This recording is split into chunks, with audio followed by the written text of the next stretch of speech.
ప్రియమైన దేవుని కుమారులారా, కుమార్తెలారా, మీ అందరికీ యేసుక్రీస్తు ప్రభు వారి నామంలో వందనాలు చెల్లిస్తున్నాము. తండ్రైన దేవునికి స్తుతులు, స్తోత్రములు చెల్లిస్తూ ఉన్నాం. ఈరోజు మనం నేర్చుకోబోతున్నటువంటి అంశము బైబిల్ గ్రంథంలో క్రీస్తు ధర్మశాస్త్రము ఎక్కడుంది అనే అంశాన్ని ముందటి వారం మనం ప్రారంభించుకున్నాము. ఈ అంశాన్ని మనం కొనసాగించడానికి సిద్ధంగా ఉన్నాం. అయితే ఈరోజు బైబిల్ గ్రంథములో క్రీస్తు ధర్మశాస్త్రం ఎక్కడుందనేటువంటి అంశంలో మొదటి పాఠములో రెండో భాగాన్ని ఈరోజు ప్రారంభించుకుంటున్నాం. ఈ అంశం అనేది చాలా ప్రాముఖ్యమైంది.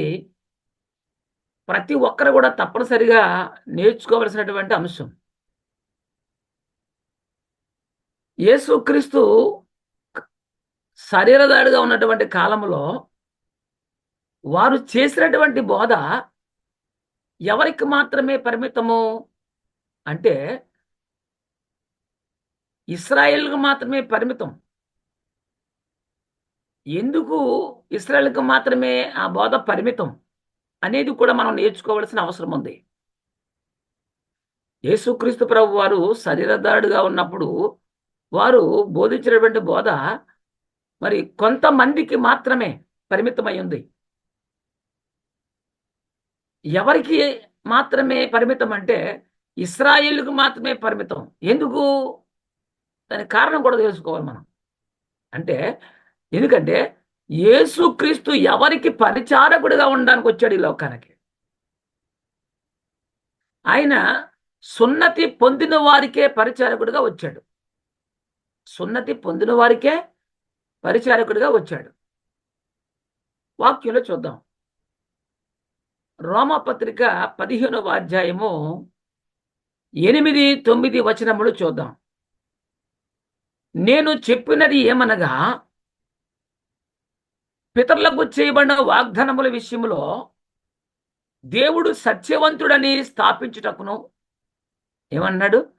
నేను చెప్పినది ఏమనగా, పౌలు అన్నాడు, పరిశుద్ధాత్మ శక్తిని పొందుకున్న పౌలు, పితరులకు చేయబడిన వాగ్దానముల విషయంలో దేవుడు సత్యవంతుడని స్థాపించుటకును, అన్యజనులు ఆయన కనికరమును గురించి దేవుని మహిమపరచుటకును క్రీస్తు సున్నతి గలవారికి పరిచారకుడు ఆయను అన్నది. ఇక్కడ ఈ వచనంలో క్రీస్తు సున్నతి గలవారికే పరిచారకుడు అనుంది. 9వ వచనం చూస్తే, అందు విషయమై ఆ హేతువు చేతను అన్యజనుల్లో నేను నిన్ను స్తుతింతును, నీ నామ సంకీర్తనము చేయుదునని వ్రాయబడి ఉన్నది. క్రీస్తు సున్నతి పొందిన వారికి పరిచారకుడుగా వచ్చాడు. క్రీస్తు జీవించి ఉన్న కాలములో ఈ లోకములో ధర్మశాస్త్రం అనేది అమల్లో ఉంది. ధర్మశాస్త్రం ప్రపంచంలో ఉన్న ప్రజలని ఎలా విడదీసింది అనేది మనం అర్థం చేసుకోగలగాలి. దేవుని ప్రజలు ఎలా ఎడదీసింది అంటే, దేవుని ప్రజలు దేవుడు లేని ప్రజలుగా ఎడదీసింది. లోకంలో ఉన్న వారిని 2 రకముల ప్రజలుగా విభజించింది ధర్మశాస్త్రం. మొదటిది ఏంటంటే దేవుని ప్రజలు, 2 దేవుడు లేని ప్రజలుగా విడదీసింది. దేవుని ప్రజలు అనగా ఇశ్రాయేలీయులు. ఎఫెసీయులకు రాసిన పత్రిక 2వ అధ్యాయము 11వ వచనం మనం చూడగలిగితే, కాబట్టి మునుపు శరీర విషయంలో అన్యజనులై ఉండి శరీరమందు సున్నతితో చేయబడిన చేతితో చేయబడిన సున్నతి గలవారు అనబడిన వారి చేత సున్నతి లేనివారనబడిన మీరు అని ఉంది ఇక్కడ. అంటే సున్నతి లేని వారెవరు? అన్యులు. సున్నతి గలవారెవరు? దేవుని ప్రజలైన ఇశ్రాయేలీయులు. అదే అంటాడు. కాబట్టి మునుపు శరీర విషయంలో అన్యజనులు అయ్యుండి శరీరమందు చేతితో చేయబడిన సున్నతి గలవారు అనబడిన వారి చేత సున్నతి లేనివారు అనబడిన మీరు అని ఉంది అక్కడ. రెండు జనాంగాలు, సున్నతి కలిగిన వారు, సున్నతి లేనివారు. సున్నతి కలిగిన వారు దేవుని ప్రజలైతే సున్నతి లేనివారు అన్యజనులు. క్రీస్తు శిలువలో ధర్మశాస్త్రమును కొట్టివేయబడక ముందు అన్యజనులు ఎవరికి దూరంగా ఉన్నారు అంటే దేవునికి దూరంగా ఉన్నారు. శిలువలో యేసుక్రీస్తు ధర్మశాస్త్రం కొట్టివేయబడక ముందు అన్యులు ఎవరికి దూరంగా ఉన్నారంటే దేవునికి దూరంగా ఉన్నారు. వారు దేవునికి దూరముగా ఉన్నారు, ఇంకా వాగ్దానము లేని వారుగా ఉన్నారు, ఇంకా నిరీక్షణ లేని వారుగా ఉన్నారు, నిబంధన లేని వారుగా ఉన్నారు, ఇశ్రాయేలీలతో సహపౌరులుగా లేనివారుగా, పరదేశులుగా ఈ భూమి మీద వారు ఉన్నారు. ఇది చాలా జాగ్రత్తగా గమనించాలి. ఎవరు వీళ్ళు? అన్యజనులు. అయితే వారు లోకమందు ఎలా జీవించారంటే దేవుడు లేని ప్రజలుగా ఉన్నారు. వాళ్ళు దేవుడు లేని ప్రజలుగా ఉన్నారు. అన్యజనులకు ఎవరైనా ధర్మశాస్త్రం గురించి బోధ చెయ్యొచ్చా అంటే అప్పటికి వారు ఉన్న పరిస్థితిని బట్టి వారికి బోధ చేయకూడదు. ఎందుకంటే ధర్మశాస్త్రము దేవుని ప్రజలకు మాత్రమే ఇవ్వబడింది. దేవుని ప్రజలకు మాత్రమే ఇవ్వబడినటువంటి ధర్మశాస్త్రము అన్యజనులకు బోధింపకూడదు. కాబట్టి అందుకే యేసుక్రీస్తు శరీరధారుడుగా ఉన్న కాలంలో ఇశ్రాయేలుకు మాత్రమే బోధ చేశాడు ఆయన. ఒకవేళ ఆ ధర్మశాస్త్రం నిలిచి ఉన్న కాలంలో వారికి ధర్మశాస్త్రాన్ని బోధిస్తే ఎవరికి? అన్యజనులకి. వారు ధర్మశాస్త్రాన్ని అతిక్రమించిన వారు అవుతారు.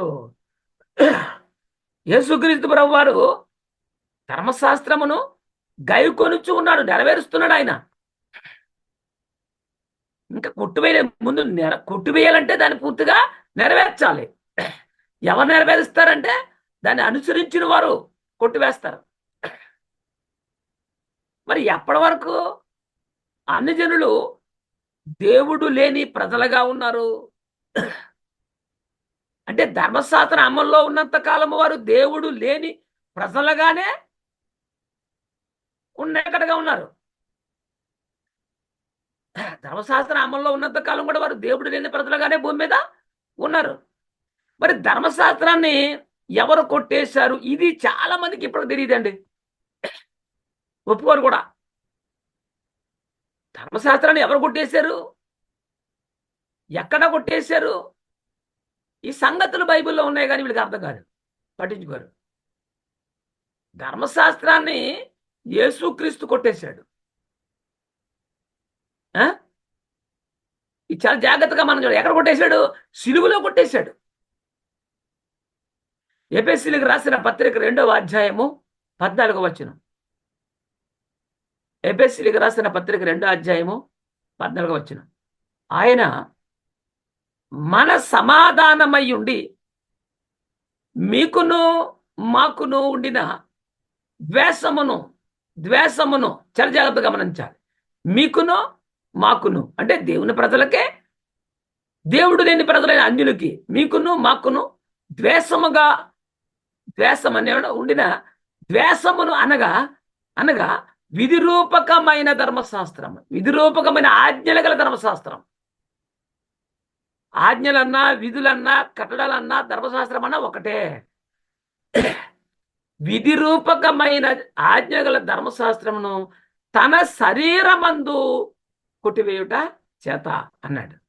మధ్యగొండ పడగొట్టి మన ఉభయులను ఏకము చేసిన యేసుక్రీస్తు శిలువలో ధర్మశాస్త్రాన్ని కొట్టివేసి అన్యజనులకు దేవుని ప్రజలకు మధ్య ఉన్నటువంటి ఆ గోడను పడగొట్టి మన ఉభయులను ఏకము చేస్తానని పౌలు చెప్తున్నాడు.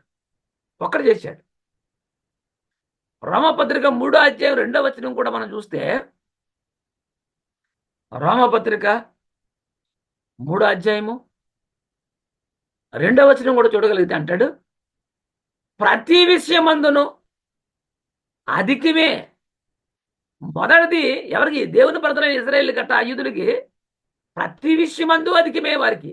మొదటిది దేవోక్తులు యూదులు పరమ చేయబడిన దేవోక్తులు, వాగ్దానాలు ఇవన్నీ కూడా యూదులు పరం చేయబడిన. అంటే మొదటి దేవోక్తులు యూదుల కొరకు చేయబడ్డాయి అని పరిశుద్ధాత్ముడు చెప్తున్నాడు. రోమాపత్రిక 9వ అధ్యాయము 4-5 వచనాలు కానీ చూడగలిగితే, రోమాపత్రిక 9వ అధ్యాయము 4-5 వచనాలు కానీ చూడగలిగితే, వీరు ఇశ్రాయేలీలు దత్తపుత్రత్వమును, అంటే ఇశ్రాయేలుకు ఉన్నటువంటి క్వాలిఫికేషన్స్ చూడండి ఏం చెప్తున్నాడు. వీరు ఇశ్రాయేలీలంట దత్తపుత్రత్వమును, మహిమయు, నిబంధనలను, ధర్మశాస్త్ర ప్రధానమును, అర్చనాచారాదులను, వాగ్దానములను వీరివి. అంటే దేవునికి సంబంధించినవన్నీ కూడా యూదుల పరంలో ఉన్నాయి. యూదులు ఇశ్రాయేలు మాత్రమే, అన్యులు లేవు. అది పితరులు వీరి వారు శరీరమును బట్టి, పితరులు వీరి వారి శరీరమును బట్టి క్రీస్తు వీరిలో పుట్టెను. పుట్టాలి తప్పదు, అన్యులో పుట్టకూడదు కదా. మరి ఈయన సర్వాధికారి అయిన దేవుడై ఉండి నిరంతరమును స్వస్త్రార్హుడై ఉన్నాడు. ఆమెనన్నాడు యేసుక్రీస్తుని గురించి. నిరంతరం కూడా ఆయన స్తోత్రార్హుడు అన్నాడు. ఇశ్రాయేలీలలో క్రీస్తు పుట్టి ఉన్నాడు అని రాయబడింది. మరి ఇశ్రాయేల్లో పుట్టినటువంటి వారు దైవోక్తులు ఇశ్రాయేల్ పరంగా ఉన్నాయి కాబట్టి వారు చట్టాన్ని అనుసరించాలి కానీ అతిక్రమించకూడదు. ఇశ్రాయేల్లో క్రీస్తు పుట్టి ఉన్నాడు కాబట్టి ఇశ్రాయేల్లో పుట్టినటువంటి యేసుక్రీస్తు యూదులకు ఇవ్వబడినటువంటి ధర్మశాస్త్రాన్ని తీసుకెళ్లి అన్యులకు కానీ బోధించాడు అనుకోండి, ఏమవుద్ది? అప్పుడు అతిక్రమం పొందిన వాడు అవుతాడు. ఆయన ప్రకటించకూడదు. అలాగా యూదులకు మాత్రమే ఇవ్వబడింది కాబట్టి యూదులకు మాత్రమే, అంటే ఇశ్రాయేలుకు మాత్రమే ప్రకటించాలి. అందుకని ఆయన కేవలము ఇశ్రాయేల్ ఇంటి వారై ఉండేసించిన గొర్రెలు తప్ప ఎవరి వద్దకు మీరు వెళ్ళొద్దని అపోస్తులకు చెప్పాడు. ఆయన కూడా కేవలము యూదులకు మాత్రమే తన సువార్తను ప్రకటించాడు. యూదులలో పుట్టినటువంటి, ఇశ్రాయేల్లో పుట్టినటువంటి యేసుక్రీస్తు ఇశ్రాయేలుకు మాత్రమే ఇవ్వనటువంటి ధర్మశాస్త్రాన్ని అన్యులకు ప్రకటించవచ్చా అంటే ప్రకటించకూడదు. అంటే యేసుక్రీస్తు జీవించిన కాలంలో చేసిన బోధ ఎవరికి? యేసుక్రీస్తు శరీరధారుడుగా ఉన్నటువంటి కాలంలో చేసిన బోధ ఎవరికంటే అది పరిమితముతో కూడుకున్నది. పరిమితమైన బోధ. ఎవరికి పరిమితం అంటే యూదులకు మాత్రమే పరిమితం. ఆ బోధ వారికి పరిమితం. యేసుక్రీస్తు ధర్మశాస్త్రాన్ని అనుసరించారా లేక అతిక్రమించారా? ఇది కూడా మనకు కావాలి. ఎందుకంటే ఆ బోధను దేవుడు ఇశ్రాయేలుకి ఇచ్చాడు కాబట్టి ధర్మశాస్త్రాన్ని, ఈ ధర్మశాస్త్రాన్ని బట్టికెళ్ళి ఈ అన్యులను చెప్పారనుకోండి, ఆయన అనుసరించడం కాదు అతిక్రమించడం అవుతుంది. మరి అతిక్రమిస్తే ఎట్లా కొట్టేస్తాడు? ఆయన కొట్టలేడు కదా. అందుకే ఆయన ధర్మశాస్త్రంలో లోబడిన వాడు కాబట్టే ఆయన శరీరధారిగా ఉన్నప్పుడు చేసిన బోధ యూదులకు మాత్రమే పరిమితం. యేసుక్రీస్తు ధర్మశాస్త్రాన్ని అనుసరించి దానిని సిలువలో కొట్టేశారు. ఇది మనం గమనించాలి. దాన్ని కొట్టివేయాలి అంటే మొదట దాన్ని కొట్టివేసేవారు ఆ ధర్మశాస్త్రాన్ని నెరవేర్చాలి ఖచ్చితంగా. అది గలతీ పత్రిక 4వ అధ్యాయము 4-5 వచనములు చూద్దాం. గలతీ పత్రిక 4వ అధ్యాయము 4-5 వచనాలు. అయితే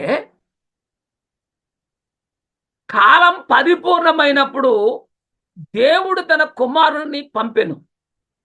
కాలము పరిపూర్ణమైనప్పుడు అంట. ఏ కాలం పరిపూర్ణమైనప్పుడు అంటే వాగ్దాన కాలం పరిపూర్ణమైనప్పుడు దేవుడు తన కుమారుని లోకానికి పంపించాడు. ఆయన స్త్రీ యందు పుట్టి, దేవుని కుమారుడు ఏం చేశాడు? స్త్రీ యందు పుట్టి మనము దత్తపుత్రము కావాలనని. ఎవరికి దత్తపుత్రులు? దేవునికి అంటే దైవ కుమారులు కావాలని ధర్మశాస్త్రమునకు లోబడి ఉన్న వారిని చూడండి. ఈ ఇశ్రాయేల్ అందరూ కూడా వారందరికీ దేవుడు ధర్మశాస్త్రం ఇచ్చాడు.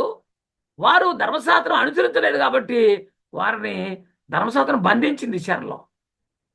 అందుకే ధర్మశాస్త్రముకు లోబడి ఉన్న వారిని విమోచించుటకై ధర్మశాస్త్రమునకు లోబడిన వాడు ఆయను. వీళ్ళందరిని విడిపించాలి. అందుకు ఆయన ధర్మశాస్త్రం లోబడ్డాడు, లోబడి ఉన్నాడు, లోబడిన వాడు అయ్యాడు. క్రీస్తు ఇశ్రాయేలీలలో పుట్టాడు. వారికి ధర్మశాస్త్రాన్ని దేవుడు ఇచ్చాడు అనే విషయాన్ని గమనించాలి. యేసుక్రీస్తు ఎవరిలో పుట్టాడంటే ఇశ్రాయేలీలో పుట్టాడు. ఆ ఇశ్రాయేలుకి దేవుడు ఆల్రెడీ ధర్మశాస్త్రం ఇచ్చాడు. మరి ఇశ్రాయేలుకి ఇవ్వనటువంటి ధర్మశాస్త్రాన్ని అన్ని జనులు ప్రకటించవచ్చా అంటే అలా ప్రకటించకూడదు. ఎందుకంటే అవి కేవలము వారికి మాత్రమే పరిమితం. ఆ కాలంలో, ఏ కాలం? ధర్మశాస్త్రం అమల్లో ఉన్న కాలంలో అవి కేవలము యూదుల పరం. యేసుక్రీస్తు ధర్మశాస్త్రాన్ని అన్యులకు ప్రకటించాడా అంటే ప్రకటించలేదు. తన శిష్యులను ప్రకటింపనివ్వలేదు కూడా. బైబిల్ చెప్తుంది ధర్మశాస్త్రానికి లోబడని వారిని విమోచించడానికి ఆయన ధర్మశాస్త్రానికి లోబడిన వాడాయను అని చెప్తుంది స్పష్టంగా బైబిల్. ఇది బైబిల్ గ్రంథంలో చాలా స్పష్టంగా రాయబడి ఉన్న సంగతి. ఇది గలతీ పత్రిక 3వ అధ్యాయము 13, 14 మనం చదవగలిగితే, గలతీ పత్రిక 3వ అధ్యాయము 13, 14 వచనాలు చదవగలిగితే, ఆత్మను గూర్చిన వాగ్దానము విశ్వాసం వలన మనకు లభించినట్లు, చాలా జాగ్రత్తగా, శరీర సంబంధంగా సుమా, ఆత్మ సంబంధమైన ఆత్మను గూర్చిన వాగ్దానం అంట. అబ్రహాం గారికి దేవుడు చేసినట్టు, తండ్రి చేసినటువంటి వాగ్దానం కూడా ఆత్మ సంబంధమైందే. ఆ నెరవేర్పుగానే క్రీస్తు వచ్చాడు. ఇప్పుడు ఎప్పటికీ బైబిల్ గ్రంథం ఆత్మ సంబంధమైందే. మనం చాలా జాగ్రత్తగా గమనించాలి. కానీ మనము శరీర సంబంధంగా బైబిల్లో మనం వెతుకుతున్నాం. ఆత్మను గూర్చిన వాగ్దానము విశ్వాసం వల్ల మనకు లభించినట్లు అబ్రహాము పొందిన ఆశీర్వచనము, అబ్రహాం పొందినటువంటి ఆశీర్వచనము క్రీస్తు యేసు ద్వారా, ఎవరి ద్వారా? క్రీస్తు యేసు ద్వారా అన్యజనులు కలిగుట్టగా. ఇదంటే అద్భుతం.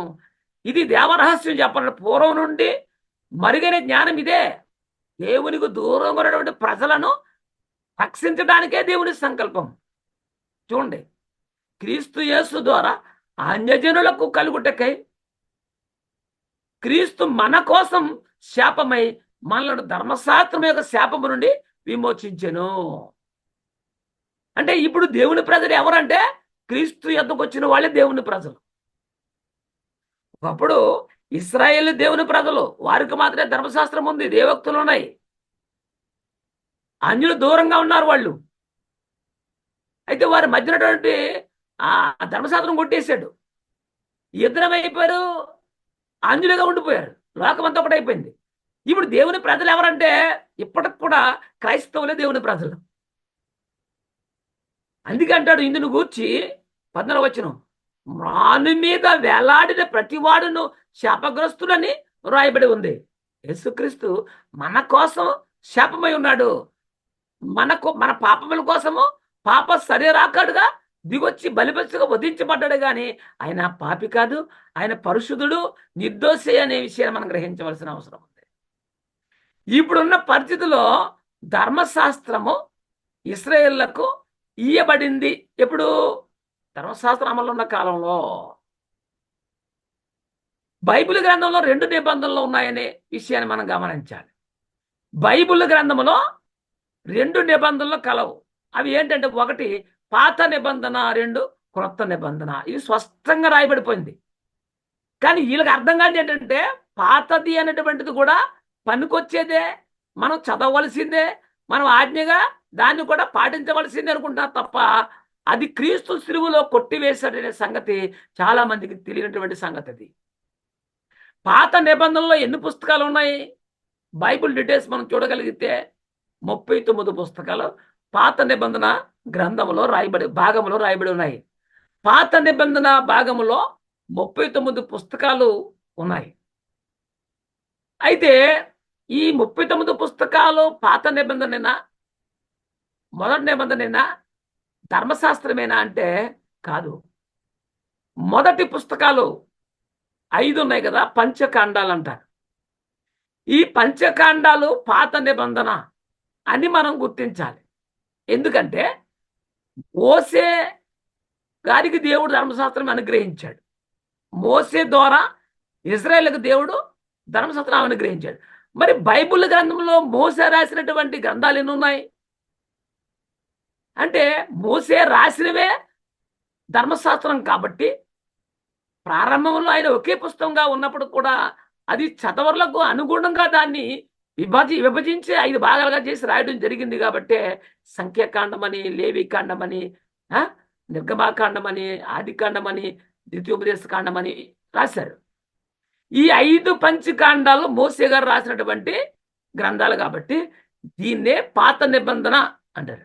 వాటిని ధర్మశాస్త్రం అంటారు. ఏది? పంచకాండాలు మాత్రమే ధర్మశాస్త్రం అంటారు, లేక మొదటి నిబంధన అంటారు. ఇప్పుడు దాన్ని పాత నిబంధన అంటాం. పాత నిబంధన అంటే వీళ్ళందరూ ఎక్కడ స్టార్ట్ చేస్తారు? ఆది కాండం నుంచి మలాకి వరకు పాత నిబంధన అనుకుంటున్నారు వీళ్ళు. మరి మిగిలిన వాటి సంగతి ఏంటంటే, ధర్మశాస్త్రాన్ని ఏది ఈ 5 పుస్తకాలు పంచకాండాలు ధర్మశాస్త్రం అయితే, మిగిలిన వాటి సంగతి ఏంటంటే ధర్మశాస్త్రాన్ని అనుసరించి జీవించిన ప్రజల యొక్క జీవిత విధానాన్ని తెలియపరిచే చరిత్ర పుస్తకాలు ఉన్నాయి ఇందులో.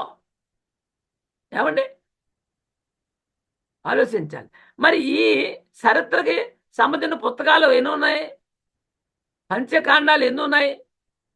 ఈ పంచకాండాలు తీస్తే ఇంకా 34 పుస్తకాలు ఉన్నాయి.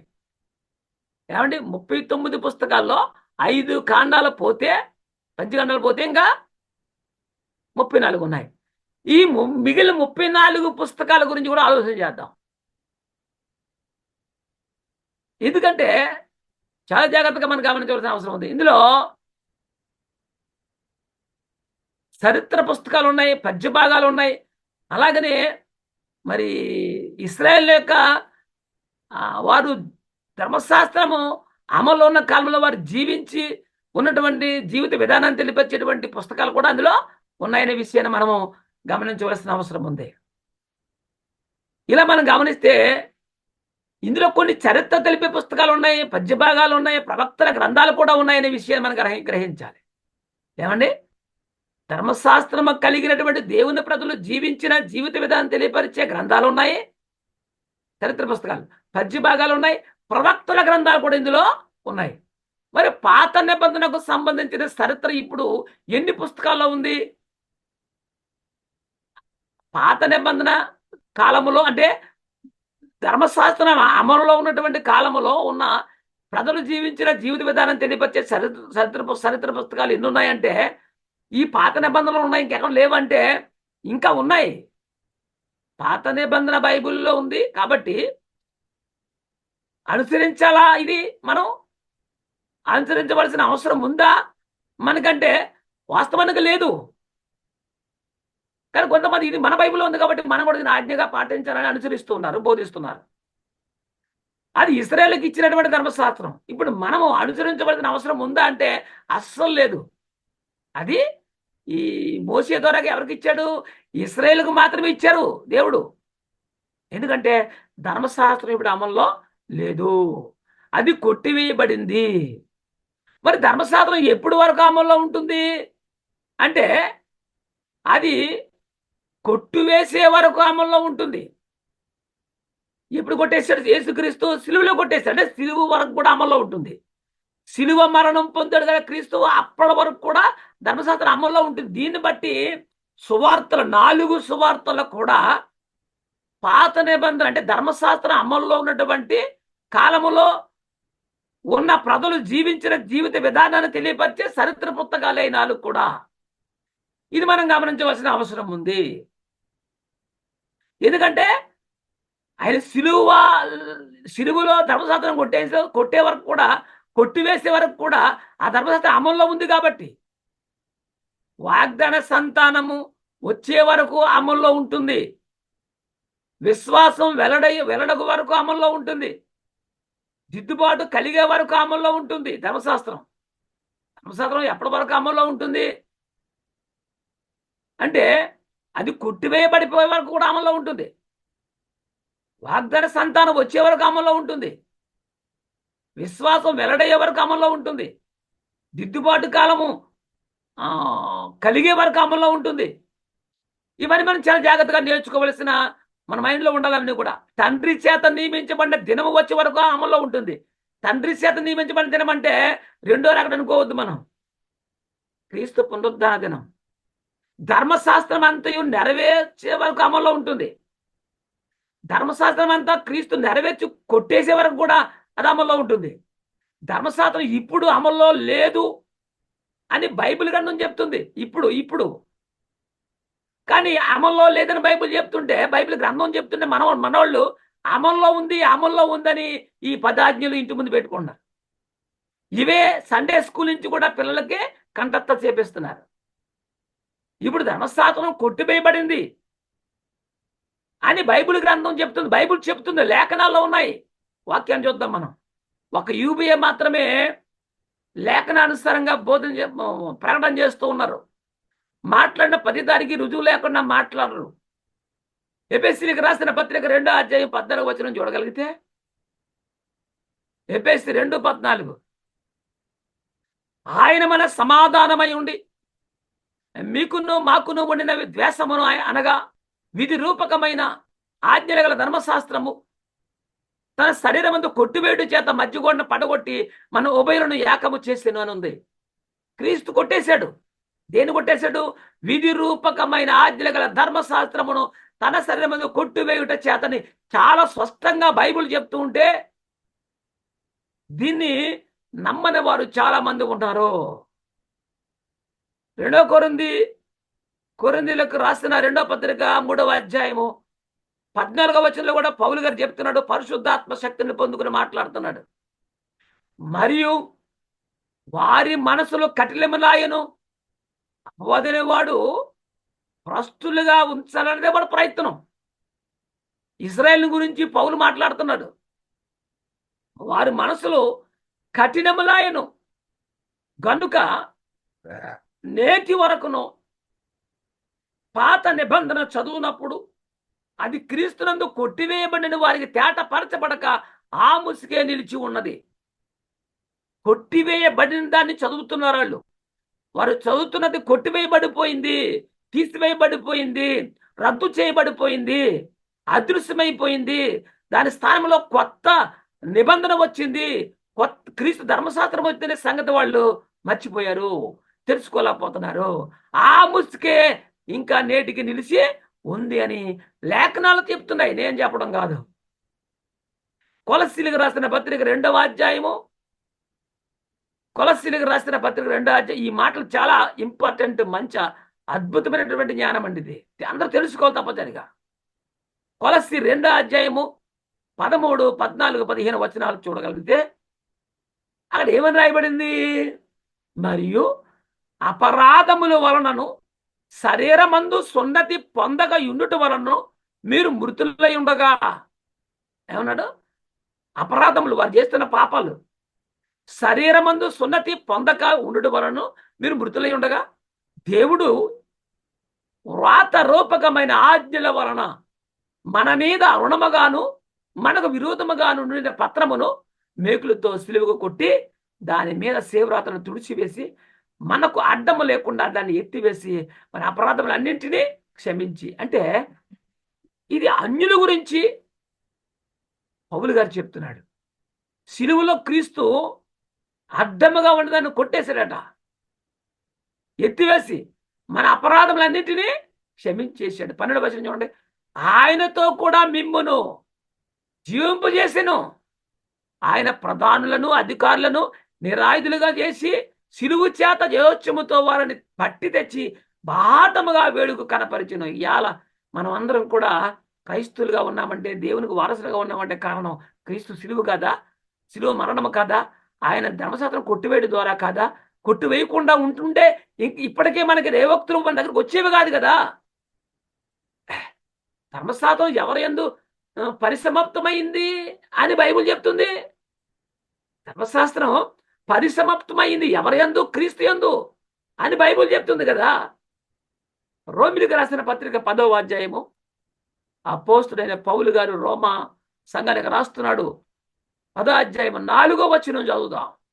విశ్వసించు ప్రతివానికి నీతి కలుగుటగా. ఎంత అద్భుతం అండి! ఆజ్ఞలు అనుసరించాలి. ఇక్కడ విశ్వసించు ప్రతివానికి నీతి కలుగుటకే క్రీస్తు ధర్మశాస్త్రములకు సమాప్తి అయి ఉన్నాడు. దాన్ని ధర్మశాస్త్రం అనుసరించి నెరవేర్చి కొట్టేశాడు ఆయన. లేదు, అది విశ్వసిస్తే చాలు. క్రీస్తు మాటలో నమ్మితే చాలు. నమ్మిన ప్రతి వానికి నీతి కలుగుటకై క్రీస్తు ధర్మశాస్త్రములకు పరిసమాప్తమై ఉన్నాడు, సమాప్తి అయి ఉన్నాడు అంటాడు.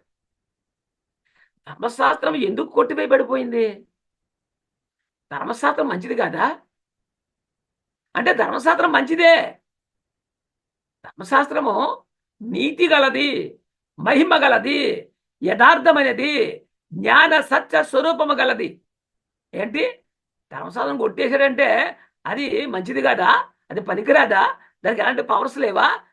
పాపము నుంచి విడిపించే శక్తి లేదా అంటే ఉంది. ఎలా ఉంది? అది ఆ రూట్ వీళ్ళు వెళ్ళలేకపోయారు, వీళ్ళు అనుసరించలేకపోయారు అనమాట అండి. ధర్మశాస్త్రం మంచిది, ఏమండి? నీతి గలది, మహిమ గలది, యథార్థమైనది, జ్ఞాన సత్య స్వరూపము గలది ధర్మశాస్త్రం. మరి ధర్మశాస్త్రం నందు ఉన్న ఆజ్ఞలు అన్నింటి యందు నిలకడగా ఉండని వాడు శాపగ్రస్తుడు. ఇక్కడ ఉంది మనకి పాయింట్. ధర్మశాస్త్రం నందు ఉన్న ఆజ్ఞలు అన్నింటినీ, 10 ఆజ్ఞలు ఉన్నాయనుకోండి, 10కి 10 ఆజ్ఞలు కూడా నెరవేర్చాలి. 9 నెరవేర్చి ఇది చిన్నదే కదా, నెరవేర్చకపోయినా పర్వాలేదు అనుకున్నావు అనుకోండి, నీవు మరలా నిన్ను పాపంలో బంధిస్తుంది ధర్మశాస్త్రం. 10కి 10 ఆజ్ఞలు కూడా నువ్వు పాటించాలి, అనుసరించాలి. అలా ధర్మశాస్త్రములో ఉన్నటువంటి ఆజ్ఞలు అన్నింటి యందు నిలకడగా ఉండని వాడు శాపగ్రస్తుడు. ఎవరు శాపగ్రస్తుడు? 10 ఆజ్ఞల యందు నిలకడగా ఉంటే శాపగ్రస్తుడు కాదు. 10 ఆజ్ఞల యందు నిలకడగా ఉంటే నీతిమంతుడే. అలా ఉండనవాడు మాత్రమే శాపగ్రస్తుడు. మరి ధర్మశాస్త్రమును అనుసరిస్తే వారు బతుకుతారా అంటే ఎస్, బతుకుతారు. ధర్మశాస్త్రాన్ని అనుసరించి 10కి 10 ఆజ్ఞలు కూడా అనుసరిస్తే వారు బతుకుతారు. ధర్మశాస్త్రమును అతిక్రమిస్తే వారు శాపగ్రస్తులు, కానీ అనుసరిస్తే నీతిమంతులు. ఇజ్రాయేల్ అందరూ కూడా ధర్మశాస్త్రం అతిక్రమించారా? ఎస్, అతిక్రమించారు. కాబట్టి వీరందరూ ధర్మశాస్త్రం ఏం చేసింది? పాపములో బంధించింది. ఎందుకంటే ధర్మశాస్త్రము ఎలాంటిదో మనం గ్రహించాలి. అది నీతి గలది, మహిమ గలది, యథార్థమైనది, జ్ఞానసత్య స్వరూపమైంది కూడా. అందున ఆజ్ఞలన్నీ కూడా గైకొని అనుసరిస్తే వారు బతుకుతారు. అలా బ్రతకలేకపోయారు, అలా జీవించలేకపోయారు ఇశ్రాయేలీయులు. కాబట్టి అందరిని కూడా ధర్మశాస్త్రం ఆజ్ఞ ఏం చేసింది? పాపములో బంధించి పెట్టేసింది. పాపములో బంధించిన వారు విడిపించడానికే క్రీస్తు లోకానికి వచ్చాడు. అందుకే దాన్ని నెరవేర్చి కొట్టేశాడనే సంగతి ఎప్పటికీ చాలా మంది ఒప్పుకోరు. ఉదాహరణ బాగా అర్థం కావాలంటే, విద్యుత్ శక్తి ఉంది, కరెంటు పవర్, అది చాలా మంచిది. యంత్రాలు తిరుగుతాయి, ఫ్యాక్టరీలు పనిచేస్తాయి, లైట్లు వెలుగుతాయి, ఫ్యాన్లు తిరుగుతాయి, మిక్సీలు, గ్రైండర్ అన్ని తిరుగుతాయి. ఎప్పుడు దాన్ని ఉపయోగించే రీతిలో ఉపయోగించాలి. దాన్ని ఉపయోగించే రీతిలో దాన్ని ఉపయోగించకపోతే ఏం చేస్తుంది? మనుషులు చంపేస్తుంది. మనిషిని చంపే గుణం ఉంది.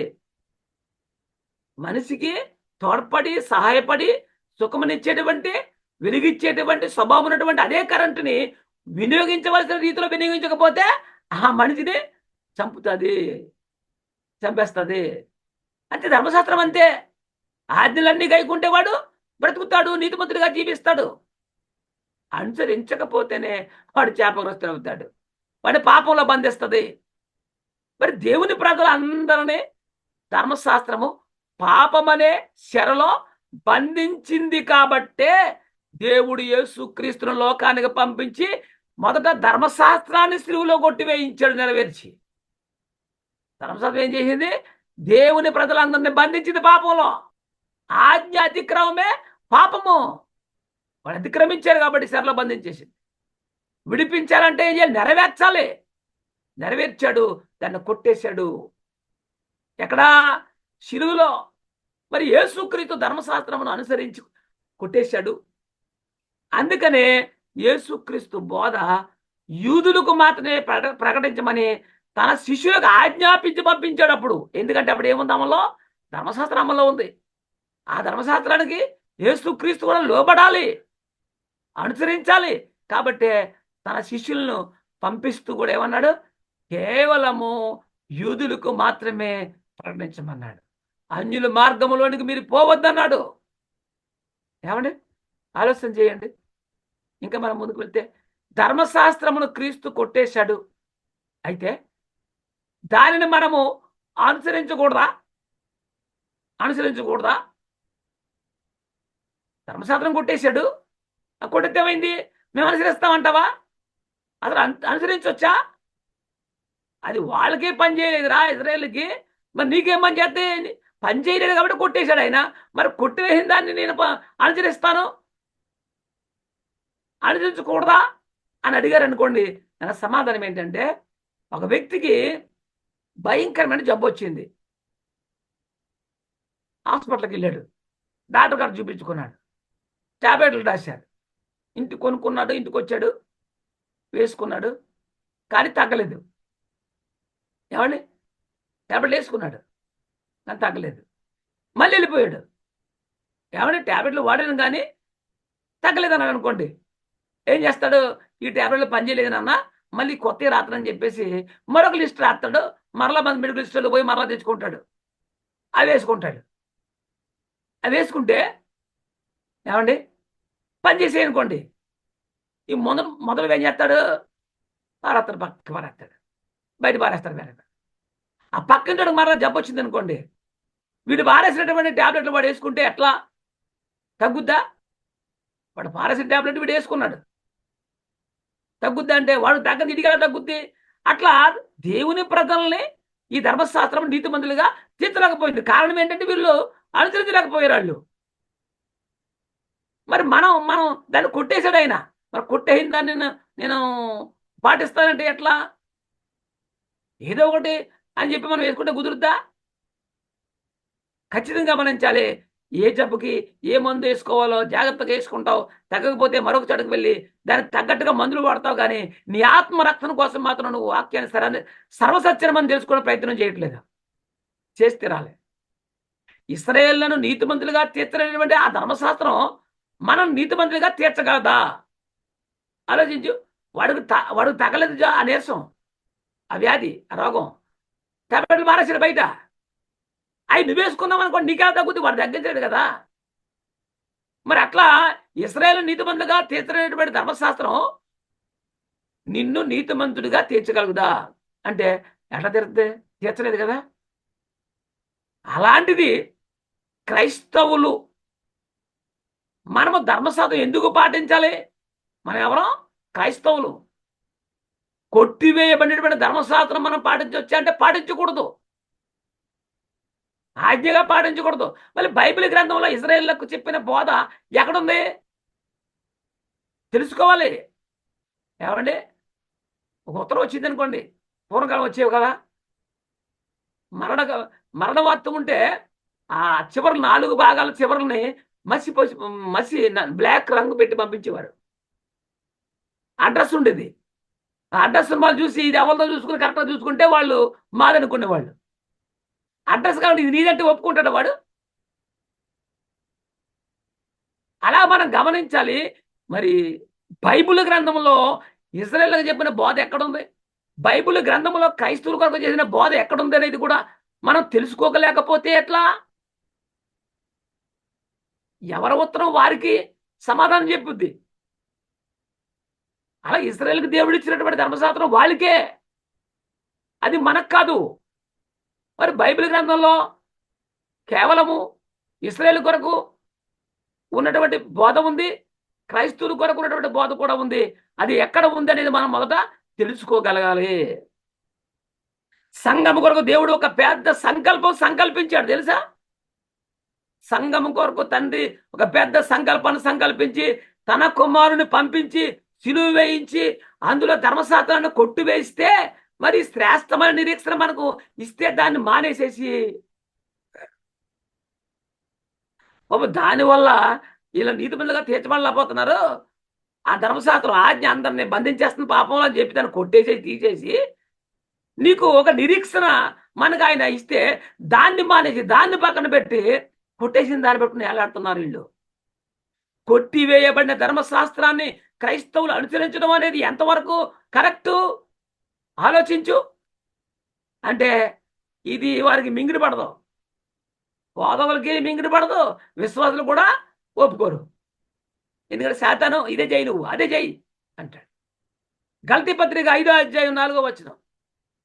గలతీ పత్రిక 5వ అధ్యాయం 4వ వచనం.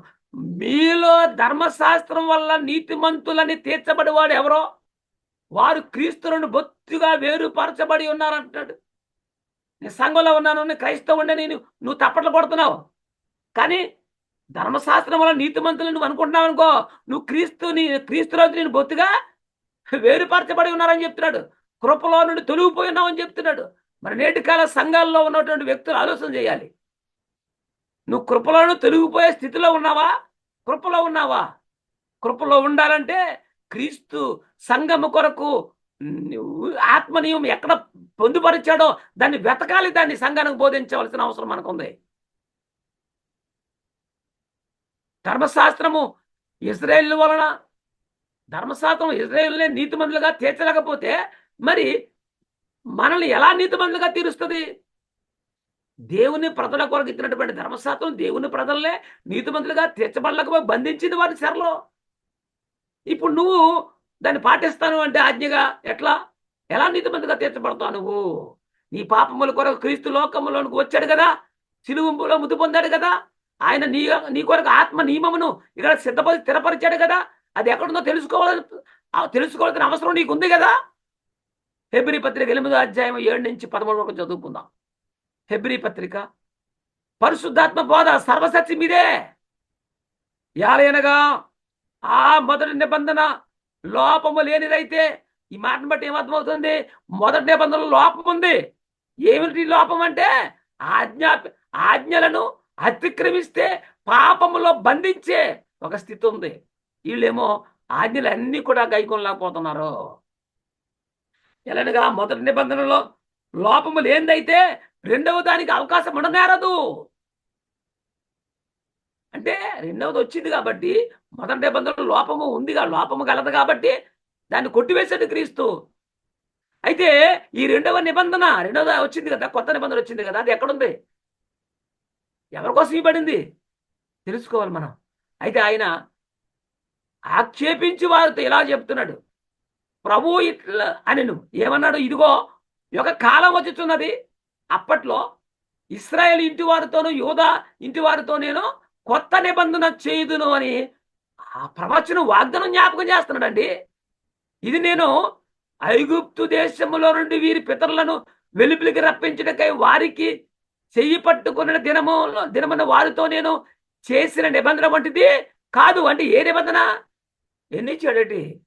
చాలా మంది 2, 3 ఏం కాదు. బయలుదేరి ఐగుప్తు బయటకు వచ్చాక మోసే ద్వారా దేవుడు ఒకే ఒక నిబంధన ఇచ్చాడు. మొదటి నిబంధన అదే పాత నిబంధన. మోసే ధర్మశాస్త్రం, యెహోవా ధర్మశాస్త్రం, ఇజ్రాయేల్ ధర్మశాస్త్రం, అనేక పేర్లు ఉన్నాయి. అలాంటిది కాదంట. ఏమనగా వారు నా నిబంధనలో నిలవలేదాళ్ళు, అందరూ నిలవలేదాళ్ళు గనుక నేను వారిని అలక్ష్యము చేసి ప్రభు చెప్పుచున్నాడు. ఆ దినములైన తర్వాత ఇశ్రాయేల్ ఇంటి వారితో నేను చేయబో నిబంధన ఏదనగా, అంటే కొత్త నిబంధన గురించి చెప్తున్నాడు. నేను చేయబో నిబంధన ఏదనగా, వారు మనస్సులో నా ధర్మ విధులను ఉంచెదును. మొదటి నిబంధన రాతి పలకలపై సిరాతో రాశాడు. రెండోది ఏమన్నాడు? రాతి పలకలు కాదు, వారి హృదయముల మీద వాటిని రాయుదును, నేను వారికి దేవుణ్ణి అయిందును, వారు నాకు ప్రజల ఎందురు. అద్భుతంగా చెప్తున్నాడు కదండి. ఇది 20 గ్రంథంలో మనం చూడొచ్చు ఈ మాటలో. ఏమండి? ఆయన కొత్త నిబంధన అని చెప్పుడు చేత మొదటిది పాతదిగా చేసి ఉన్నాడు. చూడండి, మొదటిది ఏమైపోయింది? పాత అయిపోయింది. పాతనే పనికిరాదని. దాని సత్తువు లేదని. ఏది పాతగిల్లి ఊడిగిపోవునో అది అదృశ్యమవుడు సిద్ధంగా ఉంది. పాతగిలిపోయింది, ఊడిగిపోయింది, అదృశ్యం మాయమైపోయినా సిద్ధంగా ఉందంట. ఇంకా నాకేముంది మాకేముందని చెప్పి ఆజ్ఞగా పాటిస్తున్నామంటే ఎంత అవివేకం అంటే, అమాయకులండి వీళ్ళు. కొంతమంది ఇశ్రాయేళ్లకు దేవుడు 2 నిబంధనలు ఇచ్చాడు అని చెప్తుంటారు, కానీ ఇది చాలా తప్పు. ఒకటే ఇచ్చాడు ఆయన. దేవుడు మోసే ద్వారా దేవుని ప్రజలను ఇశ్రాయేలుకు ఒకటే నిబంధన ఇచ్చాడు. అదే మొదటి నిబంధన. అదే మోసే ధర్మశాస్త్రము, యెహోవా ధర్మశాస్త్రము, ఇశ్రాయేల్ ధర్మశాస్త్రం అదే. అయితే బైబిలును తప్పుగా ప్రకటిస్తే, ఏమంటే బైబిల్ గ్రంథాన్ని తెలుసుకోకుండా నోటుకొచ్చినట్టు ఇష్టమైన ప్రకటిస్తే మరణకరమైన పాపంలో ఉంటారంట. మరణకరమైన పాపంలో ఉంటారు. ఈ బోధ విమర్శ కాదు, నీకు దిద్దుబాటు కావాలి. వినేవారు ఎవరైనా ఉంటే, ఆన్లైన్ కానీ ఫేస్బుక్ కానీ చూసేవారు ఎవరైనా ఉంటే, ఇది విమర్శ కాదు సుమా, నీ దిద్దుబాటు కొరకు ఈ మాటలు దేవుడు నీకు వినిపిస్తున్నాడు ఈ సమయంలో, ఈ కాలంలో. అనుకుంటే నీకు నిత్యత్వం, అనుకోకపోతే నిత్య నరకం. ఆలోచన చేయండి. ఈ బోధ విని నీ బోధన మార్చుకుంటే నీకు రక్షణ, లేకపోతే నిత్య శిక్ష. హెబ్రీ పత్రిక 7వ అధ్యాయం 18, 19. హెబ్రీ పత్రిక 7వ అధ్యాయము 18, 19. ఆ ధర్మశాస్త్రము దేనికి సంపూర్ణ సిద్ధి కలుగు చేయలేదు. దేవుడు ఇశ్రాయేలు ప్రజలకు ధర్మశాస్త్రము ఏ ఒక్కరికి సంపూర్ణ సిద్ధి కలగ చేయలేదని పరిశుద్ధాత్ముడు చెప్తున్నాడు. గనుక ముందు ఇవ్వబడినటువంటి ఆజ్ఞ బలహీనమైనదందున ఏమైందంట? బలహీనమైనందున నిష్ప్రయోజనమైనందునను అది నివారణ చేయబడి ఉంది, నివారించబడిపోయింది. లేదది లేదు. ఉందనుకుంటున్నామంటే అంతకంటే శ్రేష్టమైన నిరీక్షణ దాని వెంట ప్రవేశపెట్టబడును. అద్భుతం కదండి. దాని వెంట ప్రవేశపెట్టేటువంటి నిబంధన ఏది? శ్రేష్టమైంది ఏది? నిరీక్షణ ఏది? ఇది వెతకకుండా, ఇది తెలుసుకోకుండా నువ్వు సంఘానికి వెళ్ళి బోధిస్తున్నావు అనుకోండి, ఎందుకు చెప్పండి? ఎక్స్పైర్ అయిపోయినటువంటి మందులు పేషెంట్ వాడించినట్టుగా ఉంటుంది. ఎక్స్పైర్ అయిపోయిన మందులు వాడిస్తే ఏమవుద్ది? రియాక్షన్, చనిపోతాడు. వ్యాధి తగ్గడం పక్కనట్టు. అట్లా దేవుని ఎదుగు మనం ఏమండి అంతకంటే శ్రేష్టమైన నిరీక్షణ దాని వెంట ప్రవేశపెట్టబడిను. దీని ద్వారా దేవుని ఎదుగు మనము చేరుతున్నాము. నువ్వు దేని ద్వారా దేవుని చేరుతున్నావు? క్రీస్తు ధర్మశాస్త్రం, ఆత్మ నియమం, దీని ద్వారా చేరుతున్నావు. దాని ద్వారా నువ్వు చేరవు. ఎన్నాళ్ళు ప్రకటించినా, ఎన్ని సంవత్సరాలు ప్రకటించినా, నువ్వు చనిపోయేదాకా సంఘంలో ప్రకటించు, నువ్వు చేరవు దేవుని దగ్గరికి, వాళ్ళని చేరనవు. మార్చుకోవాలి ఈ సువార్త. దీని ద్వారా మనము దేవుని ఎదుగు వెళుతున్నాము. అంతకంటే శ్రేష్టమైన నిరీక్షణ అంటాడు.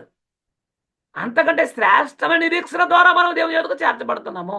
రోమపత్రిక 3వ అధ్యాయము 21 నుంచి 26 వరకు చూడగలిగితే, రోమపత్రిక 3వ అధ్యాయము 21వ వచనము నుండి 26వ వచనం వరకు చూద్దాం.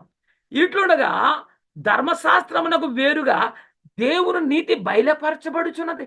అద్భుతం కదండి, ఇంత స్పష్టంగా ఉంది. అరే, దేవుడు ఇశ్రాయేలుకి ఇచ్చిన ధర్మశాస్త్రమునకు వేరుగా మరొకటి దేవుని నీతి బయలుపరచబడుచున్నది. దానికి ధర్మశాస్త్రమును, ప్రవక్తలను సాక్ష్యమిచ్చుతున్నారు. అద్భుతంగా చెప్తున్నాడు దేవుడు. ప్రవక్తలు సాక్ష్యమిస్తున్నారు, ధర్మశాస్త్రం సాక్ష్యమిస్తున్నారని చెప్తున్నారండి. అది యేసుక్రీస్తునందరి విశ్వాస మూలమనై నమ్ము వారందరికీ కలుగు దేవుని నీతి అయి ఉందంట. దేవుని నీతి దేనిలో ఉంది? కొత్త నిబంధన క్రీస్తును ధర్మశాస్త్రంలో ఉంది. ఏ భేదమును లేదు. అందరూ పాపము చేసి దేవుడు అనుగ్రహించు మహిమను పొందుకోలేకపోతున్నారు. కాబట్టి నమ్మువారు ఆయన కృపచేతనే, నమ్మువారు విశ్వాసముతో కృపచేతనే క్రీస్తు యేసునందరి విమోచనము ద్వారా ఉచితంగా నీతిమంతులని తీర్చబడుతున్నారు. పూర్వము చేయబడిన పాపములను దేవుడు తన ఓర్మి వలన ఉపేక్షించినందున ఆయన తన నీతిని కనపరచవలనని, నీతి ఆత్మ నియమమును క్రీస్తు యేసు రక్తము నందలి విశ్వాసము ద్వారా ఆయనను కరుణాధారముగా బయలుపరిచెను. ఎలా? క్రీస్తు యేసు రక్తము నందలి విశ్వాసము ద్వారా ఆయన కరుణాధారముగా బయలుపరిచెను. దేవుడిప్పటి కాలమందు తన నీతిని కనపరుచు నిమిత్తము తాను నీతిమంతుడును యేసు నందు విశ్వాసము గలవారు నీతిమంతులుగా తీర్చివాడునై ఉండుటకు ఆయన అలాగూ చేసినని రాయబడింది. దేవుని కుమారులను గమనించండి. ఎందుకంటే ఇంతటి చక్కని వాక్యముని వింటున్నటువంటి దేవుని కుమారులారా, అంగీకరించాలి, అంగీకరించాలి. 2 కొరింథీ 3:7 అంటారు, మరణ కారణమగు పరిచర్య రాళ్ల మీద చెక్కబడిన అక్షరములకు సంబంధించిందైతే మహిమతో కూడిందాయను. అందుకే మోసే ముఖము మీద ప్రకాశించుండని మోసే ముఖము మీద ప్రకాశించుండని ఆ మహిమ తగ్గిపోయినదైనను ఇశ్రాయేలు అతని ముఖమును తేరు చూడలేకపోయినని రాయబడింది. కొత్త నిబంధన బైబిల్ గ్రంథంలో ఎక్కడుందో తెలుసుకోవాలి. దాని ద్వారా దేవుని దగ్గరకు మనం చేరగలుగుతాము. బైబిల్ గ్రంథంలో క్రీస్తు ధర్మశాస్త్రం ఎక్కడుంది? ఇప్పటి వరకు బైబిల్ గ్రంథంలో 2 నిబంధనలు ఉన్నాయనే, 2 జనాంగాలు ఉన్నాయని మనం నేర్చుకున్నాము. సున్నతి అనేది మోసే ద్వారా వచ్చిందా లేక ఇతరుల ద్వారా వచ్చిందా? ఒకసారి ఆలోచించండి. సున్నతి అనేది పితరుల ద్వారా వచ్చింది. ఏమండి, ధర్మశాస్త్రం ఉందా? అప్పటికంటే వాగ్దానం ఉందా అంటే ఆలోచించండి. వాగ్దానమే ముందు, ధర్మశాస్త్రం ముందు కాదు. ధర్మశాస్త్రం కంటే ముందు వాగ్దానము ఏమో అబ్రహాం గారికి ఇచ్చాడు, దేవుడు ఇచ్చాడు. ధర్మశాస్త్రం ఏమో మోసే ద్వారా దేవుడు ఇశ్రాయేలు ప్రజలకు ఇచ్చాడు. దేవుడు అబ్రహాం గారికి వాగ్దానం చేసి నాటికి దేవుని ప్రజలు ఉన్నారా లేరంటే ఆలోచించి లేరు కదా. అప్పటికి ఇజ్రాయేల్ పితరులు ఎవరు? అబ్రహాం, ఇస్సాకు కదండి. వాగ్దానము అబ్రహాం గారికి దేవుడు చేసే నాటికి ఇజ్రాయేల్ ఎవరు పుట్టలేదు. అప్పటికి ఈ భూమి మీద వారు లేరు. బైబిల్ గ్రంథంలో క్రీస్తు ధర్మశాస్త్రం మరి ఎక్కడుందో మనం తెలుసుకోవాల్సిన అవసరం ప్రతి ఒక్కరికి ఉంది. ఈ వాక్యాన్ని విన్న ప్రతి సహోదరుని హృదయంలో దేవుడు నాటి నీరు గట్టి పల్లెంపులోకి తెచ్చును గాక. ఆమేన్. సహోదరులందరికీ వందనాలు.